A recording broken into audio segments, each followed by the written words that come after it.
Cette mère de 5 filles ne se sépare jamais bien longtemps de sa petite dernière, craignant qu'elle ne disparaisse à nouveau. Fatima avait 2 jours lorsqu'elle a été kidnappée par une femme qui ne pouvait pas avoir d'enfant à la maternité de l'hôpital de Rawalpindi, dans la banlieue d'Islamabad. Je m'étais endormie, fatiguée par l'accouchement, il faisait nuit et mon frère et ma sœur étaient sortis prendre l'air. Et puis il y a eu une coupure de courant, comme il y en a souvent. Quand la lumière est revenue, mon bébé avait disparu. Quand j'ai compris, j'ai cru que mon cœur allait exploser.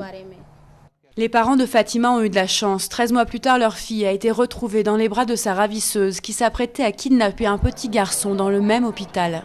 Devant la maternité, la sécurité a été renforcée pour contrôler la 50aine de mères qui sortent avec leur bébé tous les jours. Et les familles sont très vigilantes.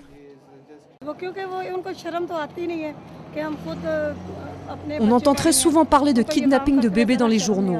Moi, je suis restée pratiquement tout le temps auprès de ma belle-fille qui vient d'accoucher. Mais s'il était arrivé quelque chose à mon petit-fils, je ne lui aurais jamais pardonné.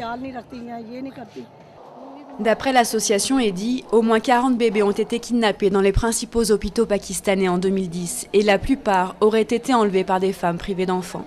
Dans cette société conservatrice, lorsqu'un couple ne parvient pas à concevoir rapidement, l'épouse subit très souvent la pression de sa belle famille, alors que la stérilité peut tout autant être un problème masculin.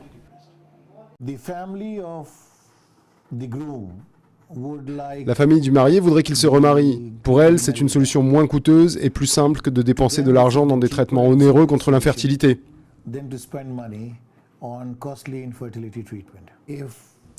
Si la seconde épouse parvient à être enceinte, alors la première femme n'est plus utile et elle est traitée comme une simple servante dans la maison.